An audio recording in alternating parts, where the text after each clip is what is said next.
Very good morning scholars. चलिए, वही अपना इनकम टैक्स, ठीक है।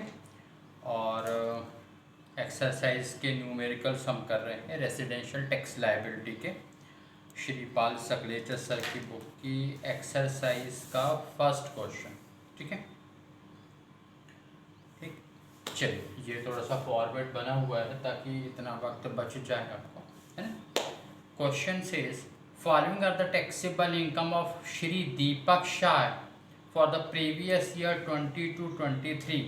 श्री दीपक शाह की गत वर्ष 2022-23 की कर योग्य आय निम्नलिखित है। First one is salary accrued and received in India, जो टैक्सेबल है, मतलब यानी कि डिडक्शंस वगैरह दी जा चुकी है, ये मीनिंग उसकी। भारत में उपार्जित तथा प्राप्त वेतन 14,20,000 14,20,000 रुपये, ठीक है। अब देखिए वही जो टेबल आपको कल बताई थी उसी बेसिस पे आपको करना है। भारत में उपार्जित है, भारत में ही प्राप्त है, तो करदाता चाहे साधारण हो, असाधारण हो या आनिवासी हो, तीनों के लिए टैक्सेबल होगी। तो हम क्या करेंगे, ऐसे एक फॉर्मेट बनाएंगे, ये क्वेश्चन आएगा आपको। हाँ, computation of taxable income of mister Deepak Shah, ये क्वेश्चन मतलब इस तरह के question for the assessment year 23-24। Number से सीरियल नंबर लिख सकते हैं, पर्टिकुलर्स यानी विवरण, साधारण निवासी, असाधारण निवासी, अनिवासी, ordinary resident, not ordinary resident, non resident, ठीक है। फिर आपको यहाँ लिखना है number 1 salary accrued, salary accrued, ACCRUD accrued and received, RECD हम शॉर्ट में लिख दे रहे हैं, एग्जाम में आप पूरा लिखेंगे। हाँ, रिसीव्ड इन इंडिया, भारत में अर्जित और प्राप्त, उपार्जित और प्राप्त वेतन 14,20,000। तो ये कॉलम पे आपके, ये बहुत छोटी कॉलम है क्योंकि ये बोर्ड से बाहर ना चले जाए इसलिए, ठीक है, कैमरे से बाहर ना जाए, लेकिन ये 14,20,000 है। हाँ, फिर नेक्स्ट है profit of a hotel business at Australia which is controlled by India. देखिए, ऑस्ट्रेलिया में होटल व्यवसाय से लाभ है जिसका नियंत्रण भारत से होता है। तो वही ये अर्जित कहाँ हो रही है, ऑस्ट्रेलिया में, तो भारत के बाहर अर्जित है, भारत और कुछ नहीं, ये मतलब प्राप्त भी भारत के बाहर ही है, लेकिन कंट्रोल फ्रॉम इंडिया होगा। तो साधारण और असाधारण इन्हें दो तरह के असेसी पर लगेगा। चलिए, तो नंबर 2 लिखिए profit of a hotel, profit of a hotel eight Australia, it should be in Australia, in Australia which is controlled, ठीक है। होटल बिजनेस कर लीजिए, hotel business in Australia which is controlled from India, ठीक है, which is controlled from India. कितना, 630 का, 6,30,000 रुपये। चलिए, तो यह आ गया आपका 630, पहले 2 पे टैक्सेबल होगा, ठीक है, आ रहा समझ में। फिर है नेक्स्ट है भारत में कृषि, एग्रीकल्चर इनकम इन इंडिया, भारतीय कृषि आय पूर्ण रूप से कर मुक्त है। तो नंबर 3 लिख लो, एग्रीकल्चरल इनकम इन इंडिया, ठीक है। तो आप लिख लें यहाँ पे ये एग्जेम्प्टेड, एग्जेम्प्टेड, एग्जेम्प्टेड, ठीक है, एग्जेम्प्टेड, एग्जेम्प्टेड, एग्जेम्प्टेड, करमुक्त, करमुक्त, करमुक्त, ठीक। ध्यान रखिए, भारतीय कृषि आय ही करमुक्त है, विदेश की कृषि आय करमुक्त नहीं है। हाँ, चलिए, एग्रीकल्चर इनकम किस तरह से कैलकुलेट करते हैं, क्या होती है, इसके एक अलग क्लास में बताएंगे आपको। चलिए, फिर नेक्स्ट है 4th one is income from transfer of a long term capital asset situated in India, Bharat में स्थित एक दीर्घकालीन पूंजी संपत्ति के हस्तांतरण से आय। लॉन्ग टर्म कैपिटल गेन, ये कैपिटल गेन वाले उसमें हेड में आपको और डिटेल्स में पढ़ने मिलेगा। लॉन्ग टर्म कैपिटल असेट्स से उसका ट्रांसफ़र किया, उससे इनकम हुई है और भारत में ही है, तो ये तो तीनों तरह के एसएससी पे टैक्सेबल होगी। चलिए तो लिखो income from transfer, fourth one is income from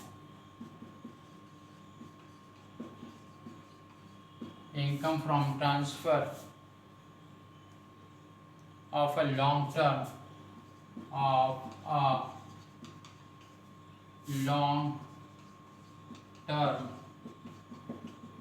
capital assets, ठीक है, situated in India,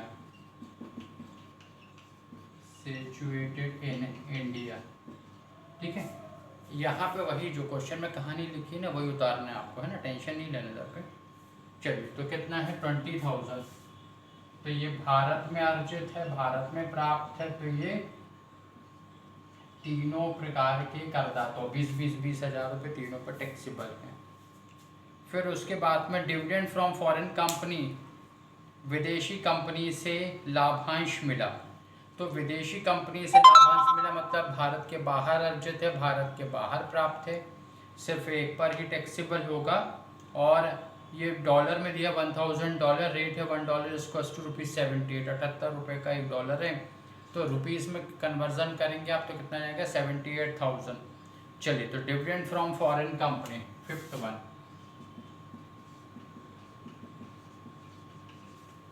dividend from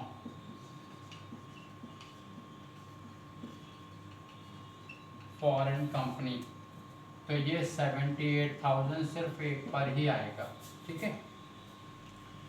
बस फिर उसके बाद में आपको इतने ही आइटम है और टोटल कर देना है, और टोटल करने के बाद आप टैक्सेबल इनकम जो लिखेंगे यहाँ पर आपको ये टोटल कर देना, टोटल करते तो बन जाएगा आपसे, है ना।